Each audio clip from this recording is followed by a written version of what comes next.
Selamat datang dan selamat mendengarkan Audio Tour dalam karya novel yang berjudul Feng Yuan yang ditulis oleh autor Bang Regar. Pengisi suara Eve. Bagian 4. Pil Duanzhao.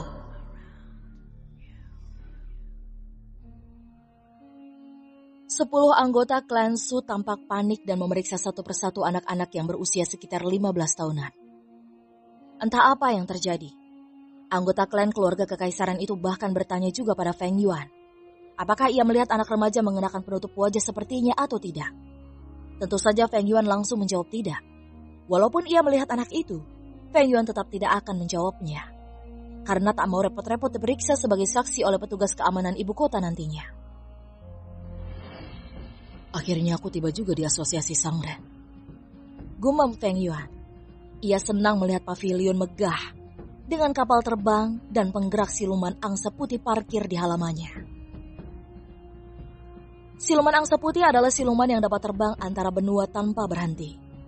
Asalkan ia tetap diberikan makan dan rumput embun utara, yang merupakan tanaman sumber daya yang bisa juga diolah sebagai bahan baku penyulingan pil.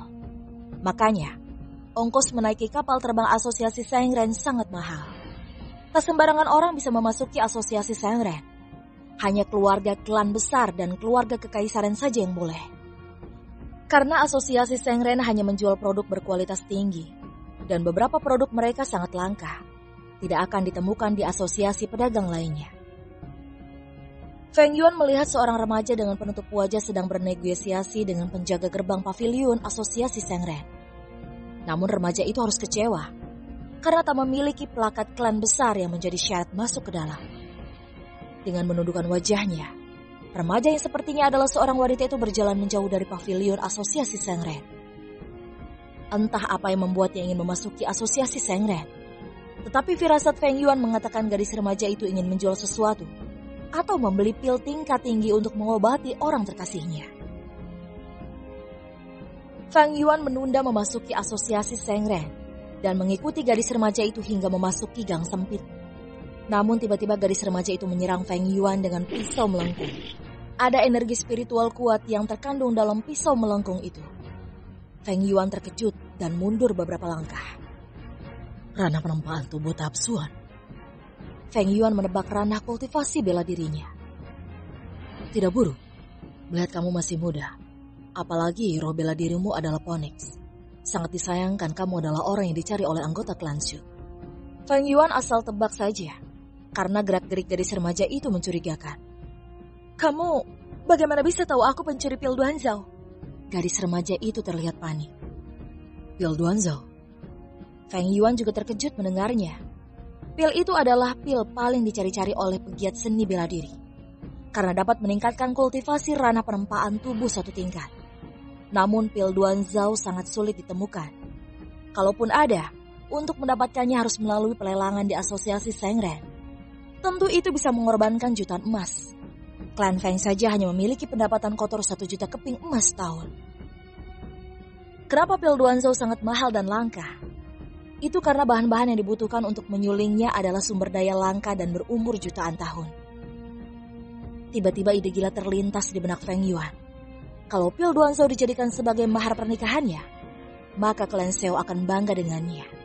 Karena dapat membuat kultivasi calon istrinya naik 1 tingkat. Bayangkan saja, berkultivasi secara normal butuh waktu panjang dan juga biaya tinggi membeli pil itu. Di dunia tempat Feng Yuan ini, saat bayi lahir ia sudah otomatis memiliki kultivasi di ranah penempaan tubuh tahap Huang. Usia 10 tahun tiap-tiap klan mulai menempa kultivasi anak-anak itu. Dan usia 15-17 tahun mulai naik ke ranah penempaan tubuh tahap Suan. Tetapi kasus berbeda bagi anak-anak jenis bela diri. Saat ia memulai kultivasi, akan langsung melonjak ke tahap Suan. Dan usia 15-17 tahun meningkat ke ranah penempaan tubuh tahap Di. Hal yang sama juga terjadi pada super jenius langka. Di mana masa remaja, ia akan mengalami peningkatan hingga ke ranah penempaan tubuh tahap Tian. Gadis remaja itu langsung menyerang Feng Yuan dan berencana membunuhnya agar kedoknya tak diketahui oleh klan Shu. Bila sempat ketahuan, jangankan dirinya, seluruh keluarganya juga akan dieksekusi mati. Gerakan gadis remaja itu sangat cepat, Tetapi Feng Yuan tak berpindah dari posisinya berdiri, membuat gadis remaja itu terheran. Padahal lawannya hanya ranah perempaan tubuh tahap Huang. Kenapa ia tak takut dengan yang kultivasinya jauh lebih tinggi? Feng Yuan menangkap pisau melengkung itu dengan 2 jari tangannya. Dan pisau melengkung itu langsung hancur berkeping-keping. Kemudian tangan kiri Feng Yuan mencengkram leher gadis remaja itu. Bagaimana kau jual saja padaku pil Duanzhou itu? Dan kita lupakan masalah ini. Bukankah ini tawaran yang menguntungkan? Apa yang terjadi? Gadis remaja itu kebingungan. Senjata roh kelas kuning dihancurkan dengan mudah. Padahal bahan pembuatan senjata itu ditempa dari besi kualitas tinggi dan dileburkan bersama inti siluman setara ranah alam langit. Kalau dalam situasi normal, hanya seniman bela diri ranah alam roh lah yang mampu menghancurkan senjata roh kelas kuning itu. Apa kau sengaja menyamarkan tingkat kultivasimu? Gadis remaja itu malah penasaran dengan tingkat kultivasi Feng Yuan. Hei, apa urusanmu dengan kultivasiku? Cepat keluarkan pil Duanzhou itu. Seru Feng Yuan. Takut ada orang lain yang mendengar pembicaraan mereka. Baik. Lepaskan aku dulu. Cengkraman tangan Feng Yuan membuatnya kesulitan bernafas. Dia kemudian mengeluarkan botol kaca kecil yang di dalamnya terdapat pil sebesar kelereng berwarna merah. Ini, cepat bayar. Dia takut Feng Yuan menipunya. Kau bawa kantong? Tanya Feng Yuan. Tak mungkin gadis itu membawa kepingan emas dengan tangan terbuka. Itu akan mengundang perhatian pelaku kriminal. Gadis kecil itu memberikan kantong penyimpanan, yaitu dompet dari kulit siluman, tetapi tidak memiliki fungsi seperti cincin dimensi. Feng Yuan membayangkan kantong penyimpanan itu penuh dengan kepingan emas, dan juga 1000 keping emas telah terisi penuh. Sayang sekali, kantong penyimpanan gadis remaja itu terlalu kecil, dan hanya bisa menampung segitu saja. Ini. Feng Yuan menyerahkan kembali kantong penyimpanan itu. Hati-hati di jalan. Jangan sampai dirampas penjahat. Ia memberikan peringatan. Karena 1 keping emas saja setara dengan 1000 perak. Dan upah minimum regional di ibu kota Kekaisaran Shu adalah 5 keping emas. Atau setara dengan 5000 keping perak. Tangan gadis remaja itu gemetaran memegangnya.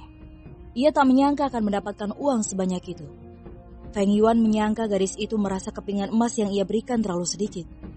Memang sedikit, karena harga asli dari pil Duanzhou minimal 1 juta keping emas. 1 kepalan keping emas muncul di tangannya. Ini, jangan terlalu rakus. Di mana kau taruh ini? Tanya Feng Yuan yang heran, karena tak ada kantong penyimpanan lain lagi milik gadis remaja itu. Terima kasih Tuan Muda. Sahut gadis remaja itu sambil memasukkan kepingan emas itu ke dalam pakaian yang menahan gunung kembarannya. Feng Yuan melalaikan mata, hidungnya langsung mimisan.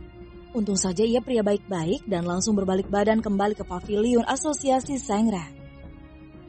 Gadis itu memandangi punggung Feng Yuan. Ia sebenarnya ingin menanyakan namanya, namun tak jadi.